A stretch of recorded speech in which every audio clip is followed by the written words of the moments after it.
Bom dia a todos e a todos, sejam todos bem-vindos. E que legal, né, que estamos aqui, mas não é só a gente que somos, né, espíritas, kardecistas, mas nós temos outros irmãos aí professando a sua fé, né? Nós temos os irmãos evangélicos, que muitos deles agora estão nos seus cultos, os irmãos católicos, daqui a pouco os irmãos testemunhas de Jeová estão saindo na rua para levar uma mensagem de amor, de fé, de esperança, né? Eu mencionei apenas algumas denominações cristãs, mas no mundo a gente tem N religiões, né? Então todas merecem o nosso apreço, o nosso respeito, e como dizia o missionário Davi Miranda, que foi o fundador da Igreja Pentecostal Deus e Amor, né? A qual é a igreja que eu nasci, a gente cantava um hino quando a gente era pequeno nessa igreja, né? Que não importa qual é o seu glória a Deus, se o seu coração é igual ao meu, dá em minhas mãos. É um hino, um corinho que se cantava nessa igreja, não sei se canta mais, há muito tempo não frequento mais, né? Depois que eu me tornei espírita, fui uma ou duas vezes fazer visita. Então acho que a gente tem que ter essa mentalidade de não porque nós estamos hoje espíritas, frequentando um lar espírita, que as outras religiões nós devemos olhar com certo desdém, né? Porque infelizmente muitos fazem isso. Muitos que estão em outras religiões olham para nós com certo desdém, e a gente, muitas vezes, que tem esse conhecimento, porque o Espiritismo ele abre a nossa mente no sentido de nós precisamos ler, nós precisamos estudar, nós precisamos correr atrás de conhecimento, né? Nos conectar a Deus, a Jesus, a espiritualidade, para a gente ter uma fé que o Espiritismo sempre fala raciocinada. Então vocês que estão sentados aí, vocês têm sim o dever, o direito de questionar muitas vezes aquilo que vocês ouvem, né? E não só isso, a gente tem condição, a literatura espírita, ela é rica. A gente não é centrado somente em um livro, em uma obra. Lógico que a base é o Pentateuco Espírita, né? Que são os 5 livros de Kardec, né? A Gênese, o Livro dos Espíritos, o Evangelho, o Céu e o Inferno, né? E o Evangelho segundo o Espiritismo. Então essa é a base, foi onde tudo começou. A decodificação, ela se inicia daí. Então, muitas vezes a gente tem esse benefício, digamos assim, essa oportunidade de estudar mais, de ler mais, e é aquele ditado, aquela frase que eu costumo às vezes falar, e eu acredito nela: quando você lê, a sua mente abre. O livro, ele te dá conhecimento. Você não precisa viajar o mundo, mas se você lê, você conhece culturas, você conhece biografias, você ouve sobre pessoas, né? Então, o livro, ele tem esse poder sobre a nossa vida. E o espírita, ele é conhecido por isso, que lê muito. A gente começa lá com os romances espíritas, né? Violetas na Janela, quem nunca ouviu falar, né? É um clássico da literatura espírita. Temos aí a Zíbia Gasparetto, que já não está mais entre nós, é desencarnada, vários livros dela. Então, muitas dessas obras foram que iniciaram a gente na doutrina. E aí você toma parte de um mundo esplendoroso, né? Você começa a descobrir que a gente está aqui nesse planeta, mas antes da gente estar aqui, a gente veio de um outro lugar, de uma outra dimensão, e que a gente estar aqui é estar para evoluir. Então você começa a pensar, a se questionar de onde eu vim, o que eu estou fazendo aqui, para onde eu vou, e para onde eu vou, o que eu tenho que fazer? Como que é esse lugar para onde eu vou, né? E aí o Espiritismo dá para a gente essa possibilidade, oferta para nós essa possibilidade de conhecimento. E às vezes quando a gente começa a ter conhecimento, a gente começa a achar que a gente é melhor que o outro, né? A gente começa, eu sei mais que você, pode ser que a gente não fale, mas a gente sente, então você tem mais informação e a gente desdenha da fé daquele irmão que só vai na igreja, que só vai à missa, só vai no culto dele, é uma pessoa simples e está ali, e a gente com esse vulgo conhecimento, com essa bagagem intelectual, acaba, digamos assim, indiretamente ou inconscientemente desprezando esse irmão. Não, o intelecto, o conhecimento intelectual, a própria literatura espírita, ela diz sim que é importante, mas tem algo a mais, além do conhecimento intelectual, Então, essa pequena introdução é para a gente respeitar todas as matrizes religiosas, sejam elas de qual crença for, de qual fé for. É um budista, não acredita em Jesus, vamos respeitá-lo, porque o amor é uma linguagem universal, ela independe de religião. Então, se a gente for escutar o Islã, o judaísmo, o cristianismo, o budismo, o hinduísmo, pode ser até que não falem a palavra amor, mas prega a melhoria do ser humano, o respeito ao próximo. Você não vê as boas religiões falando que você tem que fazer mal para o próximo, você tem que castigar, você tem que fazer o próximo sentir dor. Então o amor é uma linguagem universal. Então o pedido aqui é que a gente olhe para esses irmãos que professam as fés diferentes da nossa forma de acreditar, com um olhar de amor, de carinho, de respeito e de gratidão, Porque se eles estão aí pregando, falando de Jesus, falando de Deus, eles estão nos ajudando também. É uma corrente de amor, é uma corrente do bem. Por quê? Porque nós estamos inseridos num planeta de provas e expiações, É um planeta que tá ainda, muitos falam, vai ser em 2050, 2100, não sei exatamente, não tem uma data cravada de quando vai começar essa transição para o planeta de regeneração, uma escala acima do que a gente está hoje. Mas a preocupação não é essa, vamos então fazer a nossa parte, Fazer a nossa parte para que nós possamos contribuir com um planeta melhor do que está hoje. Estamos vivendo os dias, vamos dizer assim, difíceis, em todos os sentidos, Não é uma palestra para a gente sair daqui deprimido, mas com a firme certeza que Jesus e a espiritualidade está sempre do nosso lado, nos ajudando, quando assim o desejarmos e corrermos atrás, Então, o tema de hoje, ele enfoca muito isso, É uma parábola, Está contida lá em Mateus, capítulo 22, do versículo 1 ao 14, onde uma semana antes, um domingo antes de Jesus ser crucificado, ele entra em Jerusalém ovacionado, e Jesus ele falava muito através de parábolas, que são as parábolas. São histórias que eram contadas para, vamos dizer assim, explicar melhores umas verdades complexas, Então ele contava várias parábolas, e essa das bodas, ele diz o seguinte: então Jesus, tomando a palavra, tornou a falar-lhes em parábolas, dizendo: o reino dos céus é semelhante a um certo rei que celebrou as bodas de seu filho. Enviou os servos a chamar os convidados para as bodas, mas eles não quiseram vir. Depois enviou novamente seus emissários, dizendo: ide e dizei aos convidados que tenho o meu jantar preparado. Os bois, os cevados estão mortos e tudo já disposto para a festa. Porém, eles, não fazendo caso, foram para uns para os seus campos, outros para os seus negócios. Muitos ultrajaram e maltrataram os servos, que foram os enviados do rei, dando mesmo a morte a algum deles. E o rei, tendo notícia do que se passara, encolerizou-se, ficou com raiva, enviando seus exércitos, exterminou aqueles homicidas e suas cidades. Em seguida falou de novo aos servos: as bodas, em realidade, estão preparadas, mas os convidados não se mostraram dignos. Ide agora às saídas dos caminhos e convidai para o banquete a todos os que forem encontrados.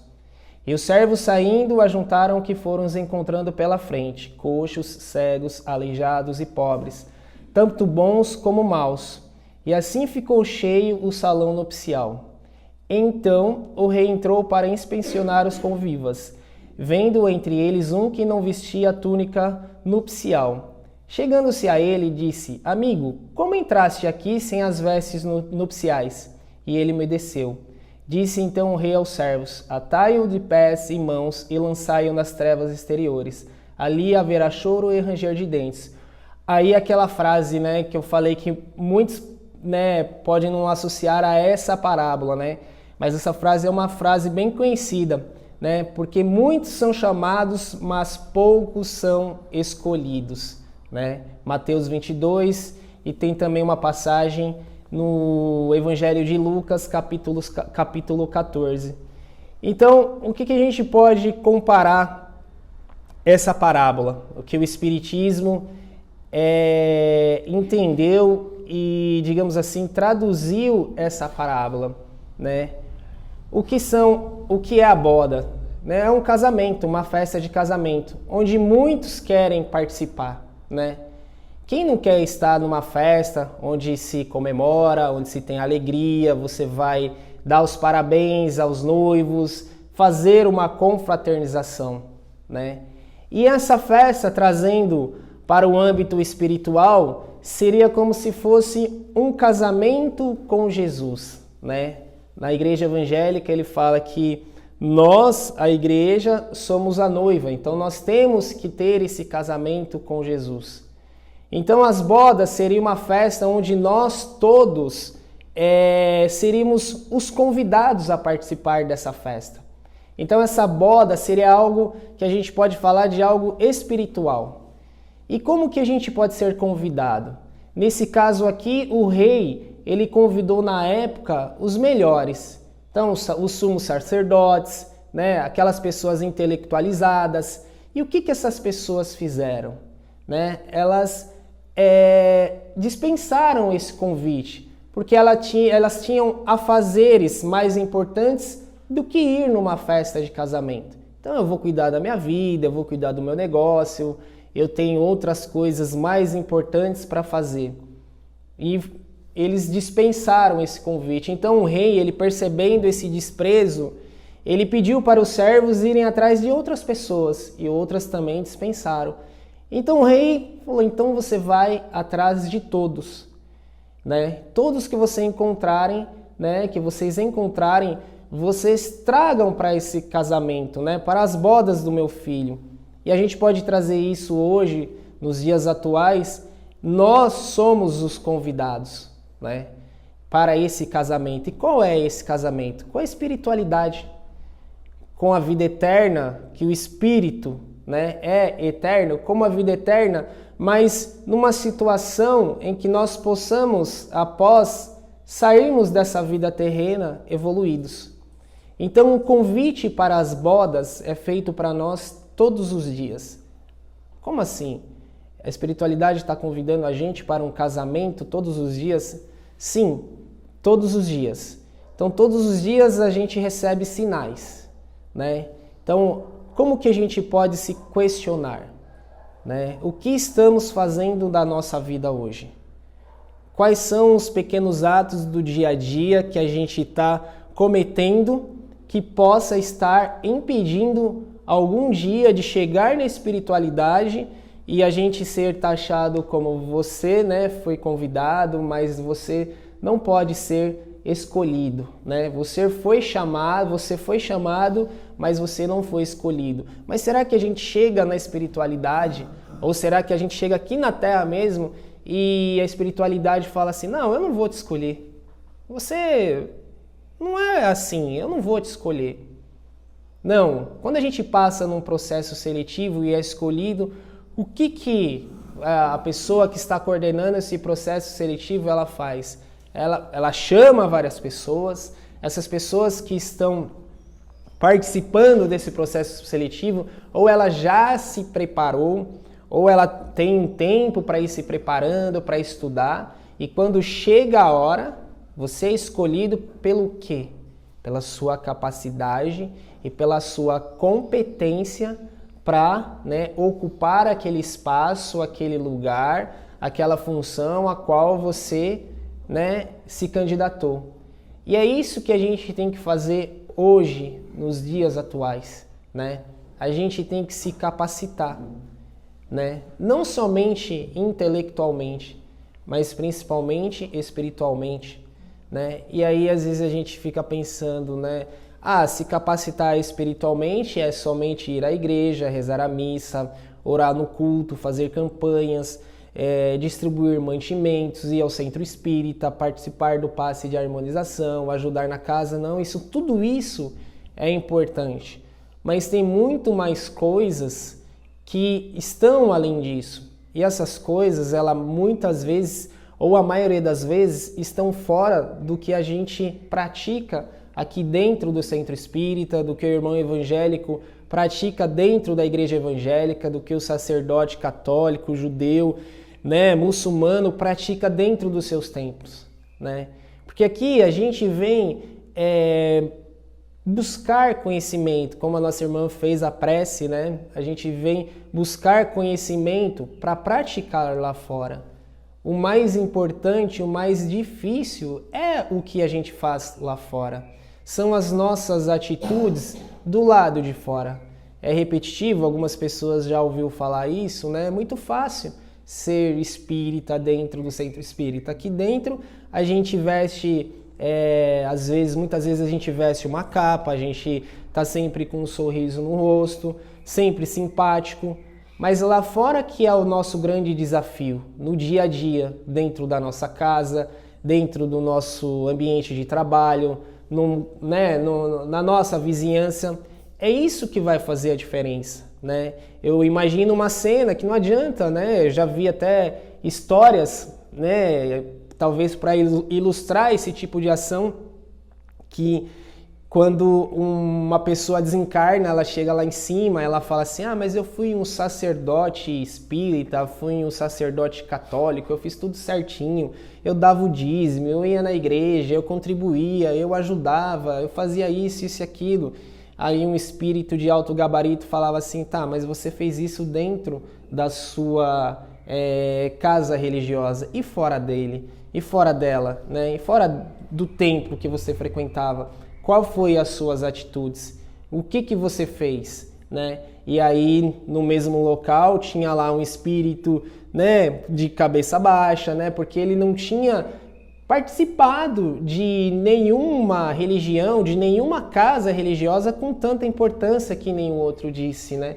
Mas ele foi uma boa pessoa, de bom coração, né? Ele ajudava com aquilo que tinha, ele era honesto, ele não tinha maus pensamentos, ele não nutria raiva, não nutria rancor, mas ele não tinha esse cargo de importância aqui dentro, né, na terra, no meio dos homens. E ele, né, foi colocado na frente, então você pode entrar. É a mesma coisa que a gente tem que olhar para nós e se questionar o que estamos fazendo.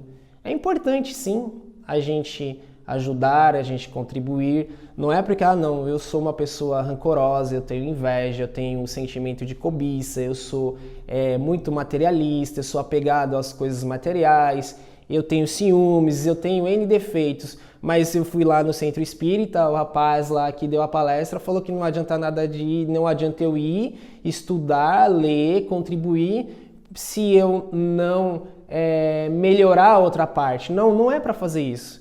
Porque se a gente está aqui dentro de uma casa espírita, de um centro espírita, o irmão que está lá no templo evangélico, na igreja católica, nós já temos uma consciência espiritual. A partir do momento que a gente se dispõe a sair do nosso lar, do nosso conforto lá da nossa casa e vir aqui para escutar uma mensagem, para às vezes essa mensagem conter um sermão, a nossa consciência espiritual de alguma forma, ela já está ou já foi despertada, né?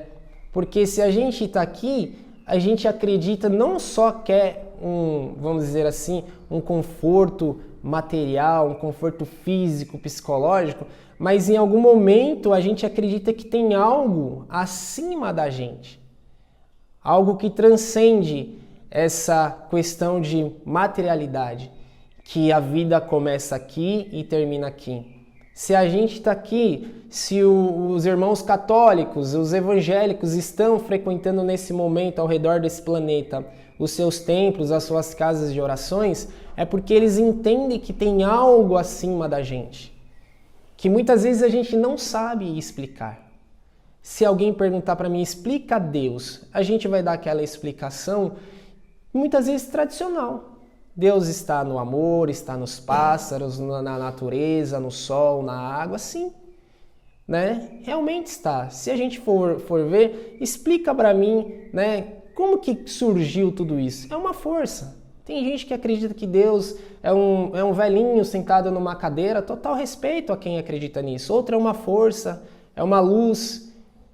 Para falar a verdade, nós nem podemos definir o que é Deus, né? Se a gente for pegar, define de uma forma, vamos dizer assim, nem eu saberia dizer, mas o livro dos Espíritos, a questão 1 é o que é Deus? Causa primária de todas as coisas, ponto.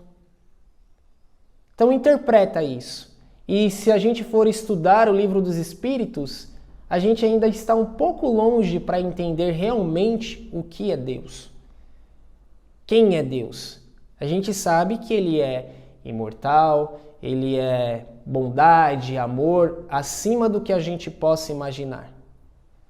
Mas a gente ainda não consegue definir, né? Então, assim, a gente tem que ter esse respeito, a gente tem que ter esse entendimento, e se a gente está aqui, algo acendeu dentro da gente. Uma questão de que a gente precisa procurar se melhorar como pessoa, né? Precisa procurar se melhorar como ser humano, porque a gente está aqui numa escola aprendendo. Cada um com a sua questão espiritual, moral e material. Cada um tem que passar aquilo que precisa passar. A gente precisa hoje parar de reclamar da situação e sermos mais gratos. Até mesmo pelas dificuldades. É muito fácil falar isso, mas é a realidade. É nas dificuldades que a gente aprende, que a gente amadurece. Mas as dificuldades, ela traz dor, decepção. E é também, né, é onde a gente sabe e se auto-reconhece, né? Porque quando as coisas estão fáceis, né, tudo fluindo bem, a vida amorosa, a vida profissional, a saúde, né? Às vezes a gente nem se conhece. É na dificuldade que a gente se conhece e conhece o outro. Não é isso que falam, né? É na dificuldade que a gente sabe quem são os nossos amigos. E é na dificuldade é que a gente vai demonstrar se nós realmente somos amigos dos nossos amigos. Porque a gente muitas vezes só se coloca de vítima. Ah, eu passei por uma situação assim, assim, assado.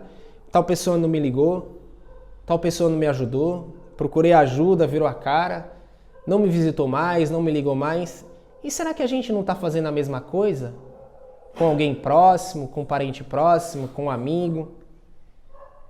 Será que não tem alguém que a gente poderia dar um apoio, fazer uma visita, dar um suporte? E eu não falo nem suporte financeiro, porque a gente sempre acha que a ajuda e a caridade está sempre envolvida com coisas materiais. Você ouvir o próximo também é uma caridade. Aquela pessoa que muitas vezes fala, nossa, eu não aguento mais. A pessoa chega em mim e só fala mal de não sei quem, não sei quem. Fica aquela coisa, eu não aguento. Isso é uma caridade. Às vezes a pessoa ela é sozinha, não tem com quem conversar. E às vezes a pessoa ela só precisa de um ombro amigo, de um ouvido, né? A gente tem tempo de visitar centenas de páginas do Instagram, compartilhar vários vídeos no WhatsApp, visitar várias páginas na internet, entre outras redes sociais aí. Mas aí quando alguém para pra gente para conversar alguma coisa e que começa a falar da doença, da dor nas costas, e você pergunta, tudo bem? Aí a pessoa, não tá bem, porque minhas costas tá doendo, porque não sei o quê, porque a fulana isso, aí você já perde um pouco a paciência, né? Perde aquela vontade de estar ali com aquela pessoa porque ela só reclama. Tudo bem. A gente pode usar de outras estratégias para que essa pessoa mude um pouco a chave. Quando você sabe que a pessoa vai começar nas lamúrias e que aquilo não muda, tenta engatar um outro assunto. Mas não sei o que, não, mas vai ficar tudo bem, é assim. Tenta dar uma injeção de ânimo, mudar o assunto, fala do time, fala da novela, mas ajuda ela a sair daquela situação de lamúria permanente, para ver se ela pega e troca a chave. Né? Então é isso que faz com que a gente evolua, os detalhes do dia a dia. Né? Então quando Jesus fala essa parábola e no final ele fala que muitos são chamados e poucos são os escolhidos, é porque muitos são todos nós somos chamados. Todos nós, né? Independente de quem está aqui em cima dando a palestra, quem está ouvindo, quem está trabalhando, é o pastor, o padre, o bispo, o sacerdote, entendeu? Todos, quem não tem cargo em nenhum, quem não tem ocupação em nenhum centro religioso, todos nós estamos aqui sendo chamados, né? Quando ele fala poucos são escolhidos, é porque muitos de nós não estamos nos capacitando-se para sermos os escolhidos. Sermos escolhidos do quê e para quê? Né? Para ocupar uma posição, né, de construção universal. Ajudar a Jesus e a espiritualidade a consertar esse mundo, a melhorar esse mundo, né? Por enquanto, acredito que nós estamos na posição de sermos os melhorados, né? Estamos aqui de alguma forma contribuindo, mas precisamos mais ser melhorados do que ajudar, né, o universo, o planeta a melhorar, né? Então a gente precisa dessa mudança no dia a dia. É a mudança de comportamento nosso, de mentalidade. Então não adianta, eu costumo falar muitas vezes, né? E parece a palestra, às vezes você fala assim, Petão, você tem que ser um pouquinho mais leve. Às vezes você fala um pouco sério, tal, né? Que a doutrina é amor, a doutrina é amor. Mas às vezes, né, a gente precisa ouvir algumas verdades para a gente se situar, né? A minha esposa que está ali, linda, maravilhosa, e a gente, ela me olha já assim, ó, que lá vem. Ela tá aqui do lado de fora. E a gente discute. Qual casal não discute? Né? Qual casal não tem desentendimento, algumas desavenças? Todos têm. E numa dessas desavenças ela já tá tremendo. O que você vai falar? Ela falou assim, você precisa viver mais do que você prega lá no dia que você dá a palestra. Que porrada, né? Não é? Ela tá ali, ó, toda sem graça. Mas é verdade. Falar é bonito. Fazer é o que é o mais complicado, né? Então assim, graças a Deus, e graças a mim também, algumas coisas você deixa para trás, você não faz mais, você não pratica mais. Mas algumas coisas você precisa se auto-melhorar. Você precisa ter mais paciência, você precisa ter mais compreensão, né? Você precisa ouvir mais. Então a gente está todos no mesmo barco. Todos no mesmo objetivo. Entendeu? Não existe ninguém melhor do que ninguém.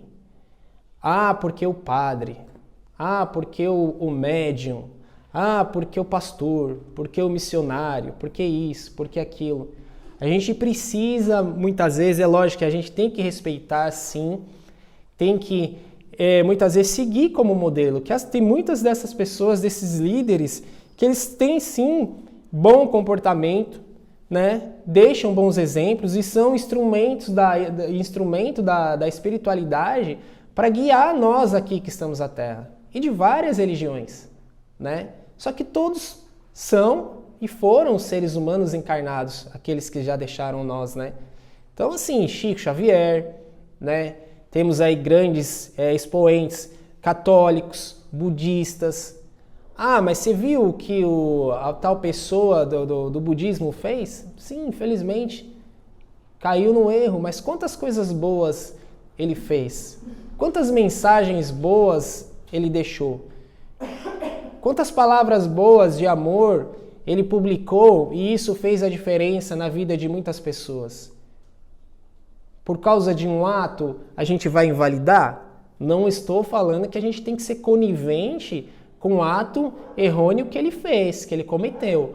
A justiça dos homens vai punir, alguns já estão sendo punidos, e a justiça de Deus também. Mas a gente não pode invalidar a obra dele, entendeu? Né? O médium famoso que aconteceu aí, a situação um tempo atrás, infelizmente aconteceu o que aconteceu, mas quantas pessoas que foram até lá que não tinham fé, que pela sua influência, pela sua capacidade de movimentar, porque às vezes o que a gente precisa é que movimente a nossa fé. Quando você vai num culto, numa igreja evangélica, que o pastor pega e manda você levantar a mão, vamos orar, vamos invocar o Espírito Santo, vamos pedir a Deus que interceda pela vida do irmão que está sofrendo, que está no leito de dor, ele está movimentando a nossa fé.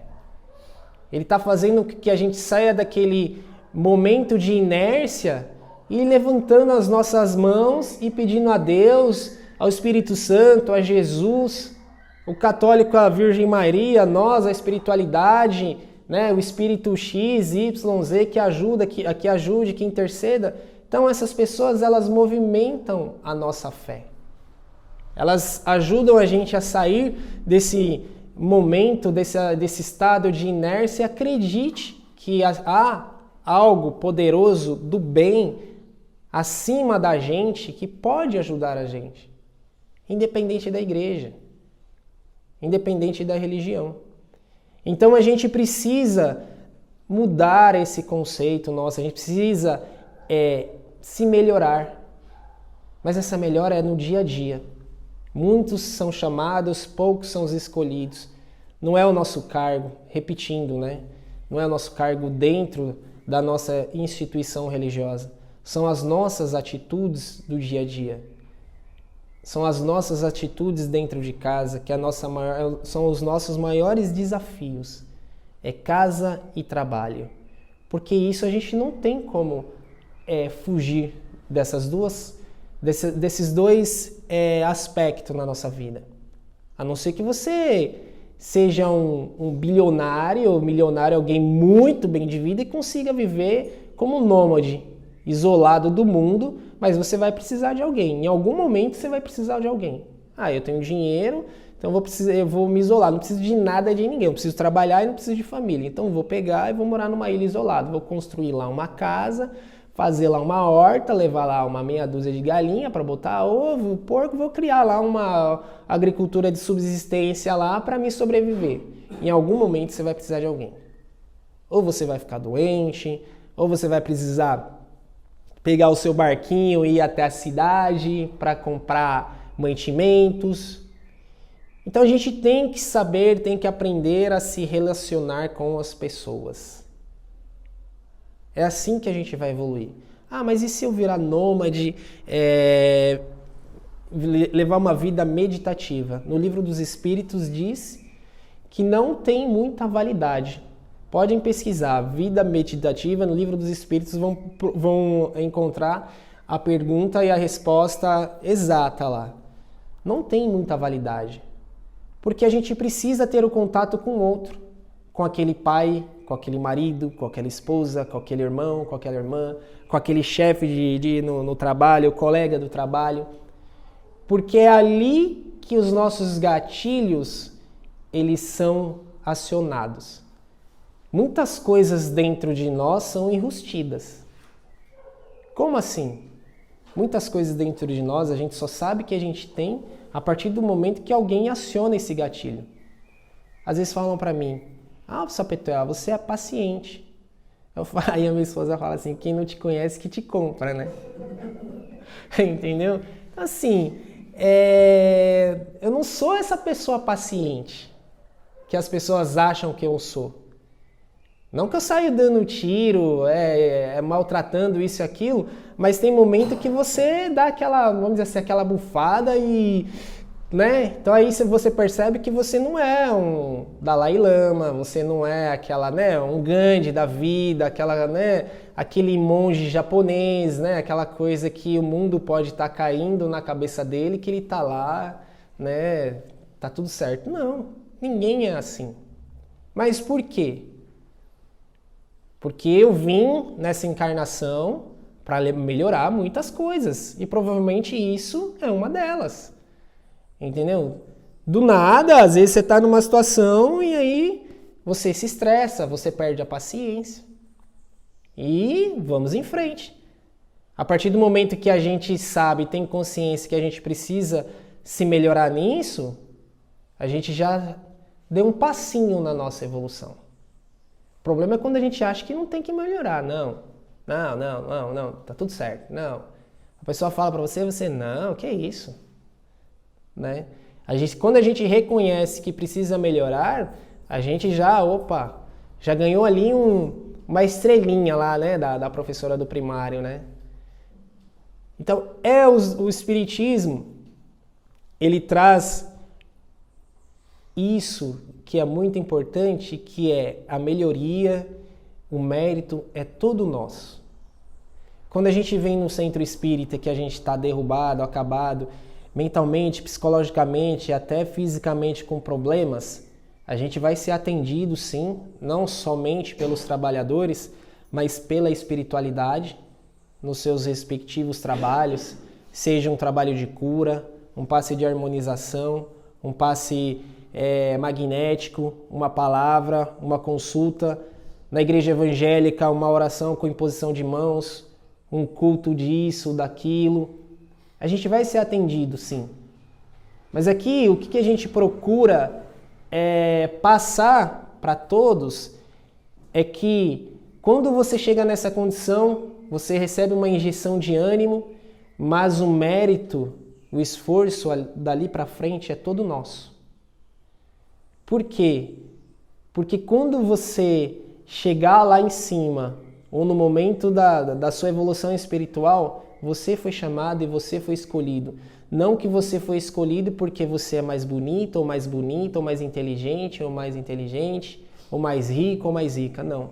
Você foi escolhido porque você fez a sua parte. Como diz a Ivonete, né, ela usa um termo, é mó legal. Né? Às vezes as pessoas falam, eu vou virar espírita porque lá, lá você pode ir, entre aspas, de qualquer jeito na palestra, porque assim, você vê determinados lugares que as mulheres vão vestidas de tal forma, os homens de tal forma, tem um certo regramento, né? Tem igreja que o homem não pode usar bermuda, tem outro que não pode fazer isso, e no espiritismo pode tudo. Opa! Né? Que nem diz o apóstolo Paulo, né? Eu posso tudo, mas nem tudo me convém. Livre-arbítrio, a gente pode tudo na nossa vida. Tudo mesmo. A gente tem liberdade, né? Até coisas que a lei não permite, se você fizer, você vai ser punido, mas não tem como, né? Se a gente não tem um impedimento físico de fazer determinados tipos de coisas, a gente vai fazer. Mas não ache que aqui pode tudo. Não tem uma forma para você fazer aquilo e depois você paga com um X penitência. Muitas vezes aquilo que a gente faz não é vingança de Deus, da espiritualidade. Vai acontecer com a gente para a gente aprender. Porque muitas vezes o que a gente faz com os outros acaba acontecendo com a gente para a gente sentir na pele. Olha, eu maltratei tal pessoa, né? Quando que você tem essa consciência, realmente? Ou porque você, né, foi ali arrebatada por um instinto de compaixão, você fez, né, aqueles momentos que a gente tem de surto, de ofender alguém, de maltratar alguém, de magoar alguém, você, nossa, o que eu fiz?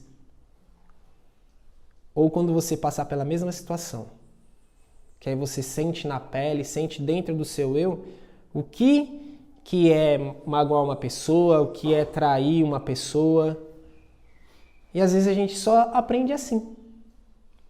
É o famoso infrator de trânsito, né?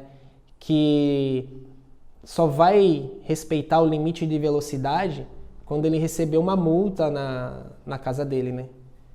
E aí ele recebe a multa, ele recebe a penalidade dos pontos. E aí o que ele faz? Ele muda o comportamento. Se eu não passar a 70 por hora na 23 de maio, perto do viaduto do Toy, que já aconteceu comigo, eu vou ser multado. Entendeu? Por quê? Sentir na pele. Porque se você está numa estrada que é um tapete, não tem limite de velocidade, você tem ali vamos dizer assim, uma certa liberdade para fazer aquilo. Né? E como a gente ainda está numa situação, né, que somos muitas vezes mal educados, a gente precisa de uma punição para andar na linha. E é a mesma coisa. Então, às vezes a gente pode entender que é uma punição. Não, pode ser entendido como uma punição, mas uma punição corretiva. Para você não se destrambelhar de uma vez, né? Então, assim, caramba, ali é 70 por hora. Você não pode passar a 75, nem 80, nem muito menos a 90, é 70. Se quem colocou ali 70, o engenheiro de tráfego, o engenheiro de trânsito que colocou ali a 70, ele fez todo um cálculo. Se você passar 90 ali, uma avenida que ela tem um fluxo assim, assim, assado, se você bater de frente com outro veículo, a situação é complicada. Tudo isso tem um cálculo em cima disso. Se a estrada é 120, foi feito um cálculo que pode ser 120 ali, entendeu? É a mesma coisa na nossa vida, né? Então, assim, para a gente ser escolhido, a gente precisa mudar as nossas atitudes. Então, a gente precisa continuar indo na igreja evangélica, continuar indo na missa, fazer o trabalho de campo que o Testemunho de Jeová fala, né? Isso cada um nas suas religiões, mas a gente tem que ver outras coisas além do que aquelas que a gente realmente mostra para as pessoas, né? A gente pode vestir a melhor roupa, andar com o melhor carro, estar na melhor casa, né? E nada disso é errado, tá, gente? O Espiritismo não prega que a gente tem que se desfazer de todos os nossos bens materiais, largar tudo para trás e viver na pobreza. Não estou falando na pobreza, na miséria, mas viver sem nada disso e ir no mundo, sair ao mundo para pregar, tal. Não, a gente está aqui no mundo material, a gente tem que sim batalhar, correr atrás dos nossos bens, só tomar cuidado para que o nosso coração não fique 100% focado naquilo, né? Porque quando a gente for dessa vida para outra, a gente não vai levar nada disso. A gente tem que saber utilizar o que a gente tem aqui de bens materiais para melhorar a nossa vida e, se possível, a vida dos outros também, né? Porque a gente já leu na literatura espírita também que muitos, quando chegam do outro lado, ficam pensando, para que eu construí aquele patrimônio? Se quem ficou com aquele patrimônio está lá embaixo brigando, né? Então a gente tem que olhar para isso. Mas a gente tem que sim lutar para melhorar nossas condições materiais, financeiras, mas não só pensando na gente. Não só pensando na gente, né? No Livro dos Espíritos também fala sobre isso, né?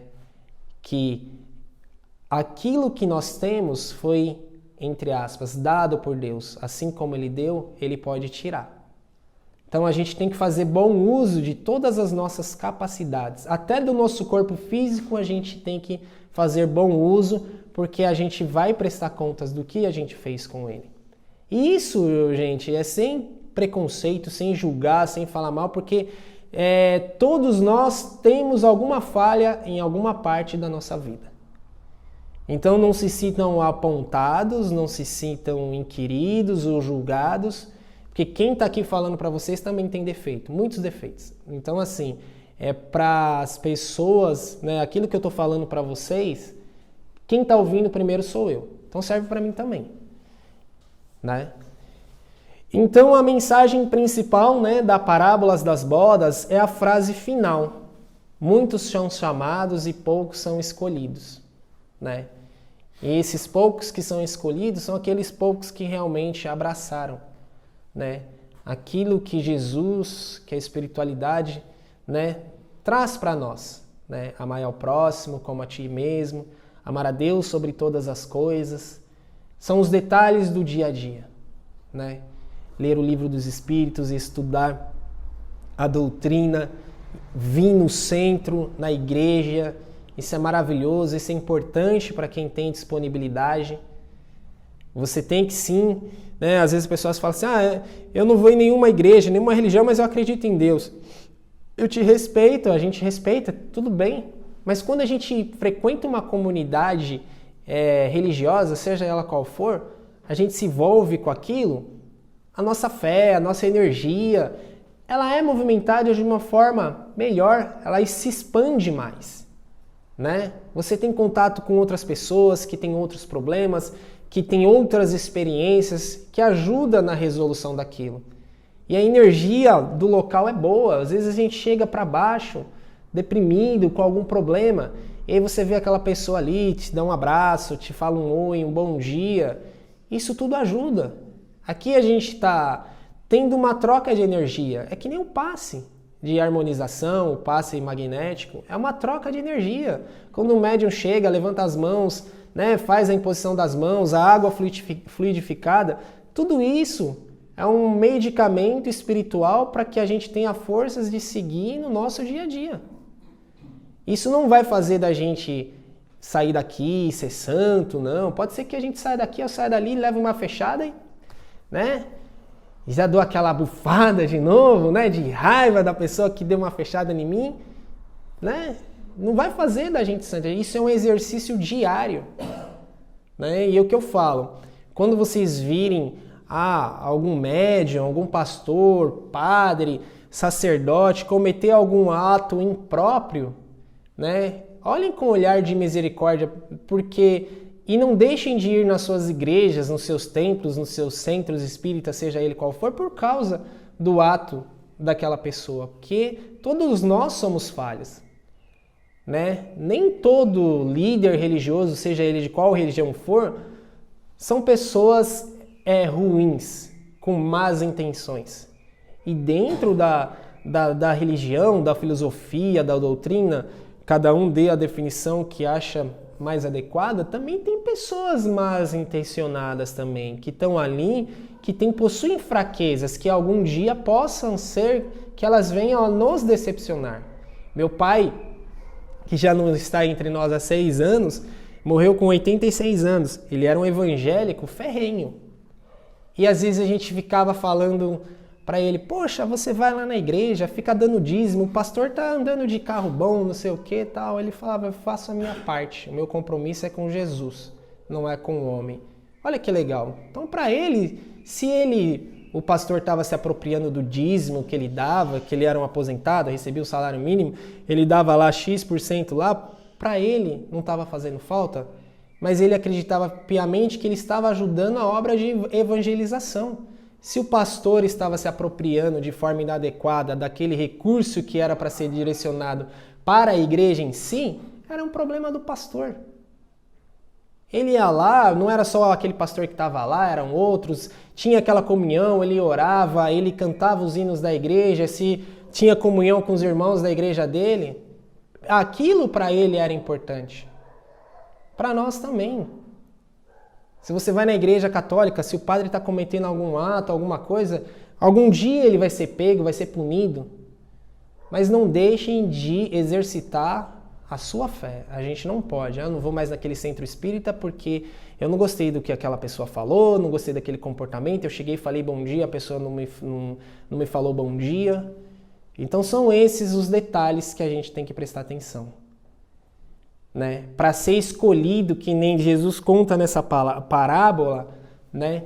Tem muitas coisas, mas às vezes a gente acha que são coisas protocolares, coisas de cargo, de eu ajudei, eu ajudo tal instituição, eu ajudo isso, eu contribuo com isso e tal.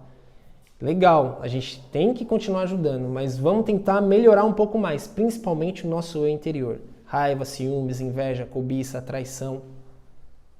Muitas dessas outras coisas, apego excessivo, você não pode ser desleixado, você não pode ser perdulário, né? A gente não pode. Eu tenho, não vou dar valor para isso porque eu tenho bastante. Não é isso. Mas cuidado com o apego, né? Então a mensagem final é essa, né?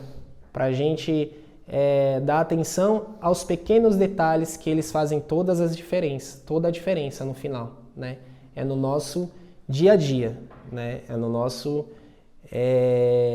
decorrer do dia, e é o que eu sempre falo aqui, as palestras que me dão a oportunidade de fazer, nossa casa e o nosso trabalho são as nossas maiores locais de provação para a gente evoluir e se melhorar, né? É ali que a gente tem que perceber o que a gente pode mudar, o que a gente pode melhorar para crescer e se tornar uma pessoa melhor, tá bom?